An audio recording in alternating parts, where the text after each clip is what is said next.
আসসালামু আলাইকুম রহমতুল্লাহ।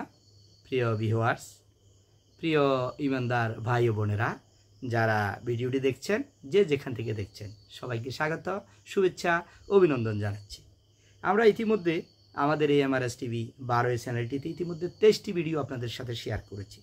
আজকে আপনাদের সাথে শেয়ার করব 24 নম্বর ভিডিওটা, এবং প্রতিটি ভিডিওতে আমরা রাসূলুল্লাহ সাল্লাল্লাহু আলাইহি সাল্লামের হাদিসগুলো নিয়ে আলোচনা করছি এবং সাহাবীদের জীবনী নিয়ে আলোচনা করি, এবং এইভাবে প্রত্যেকটা ভিডিও ধারাবাহিকভাবে আপনারা দিচ্ছি।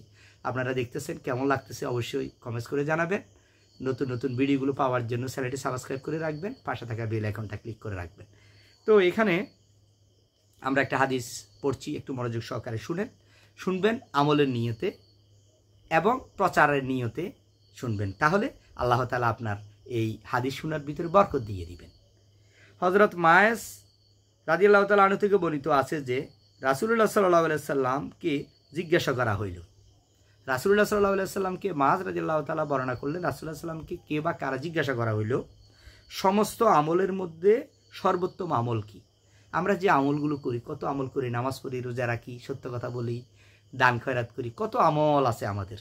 এই আমলদের মধ্যে সর্বোত্তম আমলটা কি? সবচেয়ে উত্তম আমলটা কি? রাসূলুল্লাহ সাল্লাল্লাহু আলাইহি সাল্লাম ইরশাদ করিলেন, সমস্ত আমলের মধ্যে সর্বোত্তম আমল আল্লাহর উপর ঈমান আনা। যত আমল রয়েছে সবচেয়ে আমলের ভিতরে উত্তম আমল সেটা হচ্ছে আল্লাহর প্রতি ঈমান আনা। অবশ্য আমরা আল্লাহর প্রতি ঈমান আছে, আল্লাহ এক, আল্লাহ ছাড়া কোনো মাবুদ নাই। আমরা আমাদের কাজে কর্মে প্রত্যেকটি ক্ষেত্রে আমরা আল্লাহর প্রতি আমাদের অবিচল ঈমান রয়েছে। আল্লাহ আমাদের খাওয়ায়, আল্লাহ আমাদের ফালে, আল্লাহ আমাদের রিজিক দাতা। যিনি একা, তিনি এক, আল্লাহ ছাড়া কোনো মাবুদ নাই। অতঃপর জিহাদ করা, এরপর হচ্ছে জিহাদ করা, ঠিক আছে। অতঃপর মকবুল হজ এবং হজ করা, জিহাদ করা, হজ করা পরের উত্তম আমলের মধ্যে। এ সকল আমল ও অন্যান্য আমলের মধ্যে ফজিলতের দিক হইতে এই পরিমাণ ব্যবধান রহিয়াছে যে পরিমাণ পূর্ব পশ্চিমের মধ্যে দূরত্বের ব্যবধান রহিয়াছে। তাহলে এই আমলগুলোর ভিতরে বলতেছে যে এত পরিমাণ গুরুত্বপূর্ণ, এত ব্যবধান, যেটা পূর্ব থেকে পশ্চিম পর্যন্ত যে ব্যবধান, এরকম ব্যবধান। সর্বোত্তম আমলের ভিতরে আমল হচ্ছে আল্লাহ তাআলার প্রতি ঈমান আনা।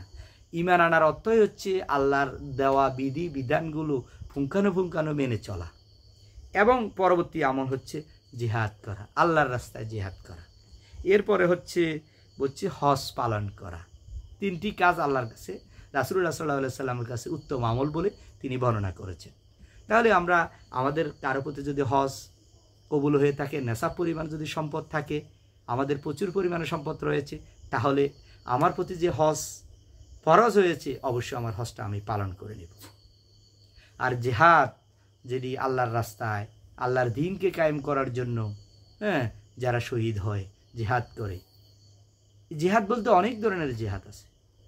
নিজের নফসের প্রতিও জিহাদ করা, ভালো কাজে জিহাদ করা, সত্য কাজে জিহাদ করা, আল্লাহর দ্বীনকে কায়েম করার জন্য জিহাদ করা, কোরবানি দেওয়া, এগুলো জিহাদ।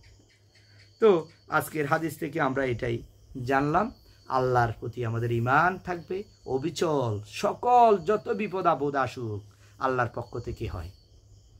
আমার ভালো হবে আল্লাহর পক্ষ থেকে, আমার মন্দ হবে আল্লাহর পক্ষ থেকে। আল্লাহ আমাকে ভালোবেসেছেন বলেই আমার প্রতি দয়া করেছেন। আমার অসুখ বিসুখ হচ্ছে, এটা আল্লাহ থেকে নির্ধারণ করা। আমার অভাব অনটন দিচ্ছেন, এটা আল্লাহ আমাকে পরীক্ষা করতেছে। আমাকে অনেক পরিমাণ সম্পদ দান করেছেন, এটাও আল্লাহর পক্ষ থেকে আমাকে দেওয়া হয়েছে।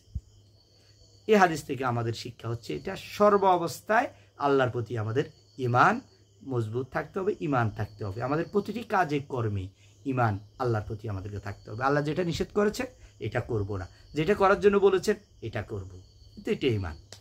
তো সবাই ভালো থাকবেন, সুস্থ থাকবেন। আমরা ইতিমধ্যে আজকে সহ 24টি ভিডিও আপনাদের সাথে শেয়ার করেছি। 24টা ভিডিওর ভিতরে আমরা রাসূলুল্লাহ সাল্লাল্লাহু আলাইহি সাল্লামের গুরুত্বপূর্ণ হাদিসগুলো নিয়ে আলোচনা করছি প্রতিদিন। আপনারা দেখবেন প্রতিদিন 2টা বাজে আমাদের এই চ্যানেল থেকে একটি ভিডিও আপলোড করা হয়। আপনারা আশা করি দেখবেন, ভিডিওটি কেমন লেগেছে জানাবেন। পরবর্তী 25 নম্বর ভিডিওটি দেখার জন্য আপনাদের অনুরোধ জানিয়ে আমাদের আজকের ভিডিওটি শেষ করলাম। আসসালামু আলাইকুম রহমতুল্লাহ।